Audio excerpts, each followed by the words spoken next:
The Gnorp Apologue is a baffling name to say. Released December 2023, it's a project by solo developer Myco. You could describe it as an incremental clicker game, but idle game might be a more familiar term. It is characteristically a classic video game.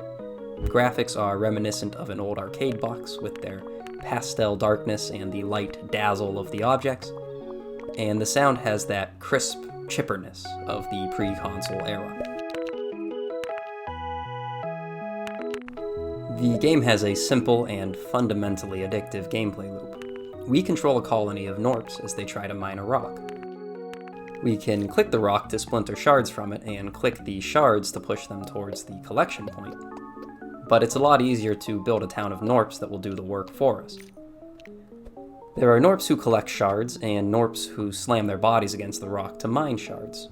Later, we'll research Gnorps with jetpacks and bows, and it sprawls from there. The game is a constant struggle of adjusting the production of the rock versus the collection rate of your Gnorps. We need to construct new housing for the Gnorps, then slot them into their various production or collection roles, as well as accumulate enough shards to upgrade their abilities and increase our damage and collection. As we collect more and more shards, we begin to accumulate talent points that we can use to bolster our Gnorp's abilities on subsequent runs. Once the pile of shards grows large enough, a compression event occurs. All the shards are reclaimed by the rock, and the boulder levels up. Now the shards are denser, requiring even more gatherers to collect, and much more damage is needed to reach the next compression event. The compression also releases Zybellium, a limited resource used to purchase the most powerful upgrades. There are 10 compression events required to complete the game, and towards the end, you'll be desperately searching out synergies between the talents and Zybellium upgrades to reach the upper damage thresholds. That's pretty much the whole game. There's a good sense of humor in the tooltips and general presentation, but the draw here is really that gameplay loop. I understand why people like this game. It's well put together and seems exemplary for the game type. Maybe there's something wrong with me, but I just didn't have fun playing it. I tend to devote my full attention to a game. I can't really let one just run in the background. And in a game like this, that means a lot of time is spent just staring at a resource pool going up.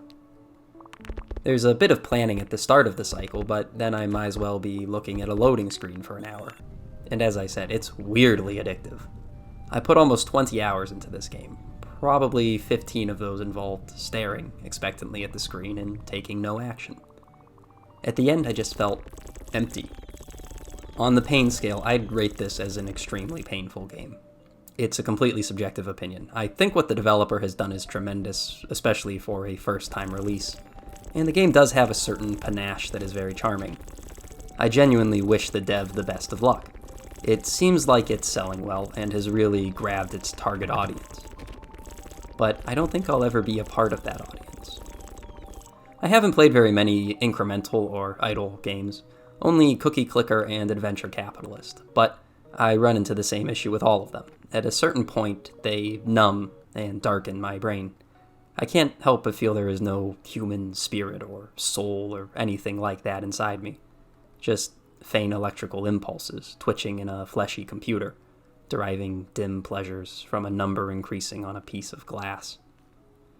Honestly, this game depressed the hell out of me. Fans of incremental games seem to really love it, and again, I can see why they do, but it's not for me. Not just the Gnorp Apologue, but seemingly the entire genre. And I probably will not be reviewing any incremental games in the future. Well, that's my 11th review.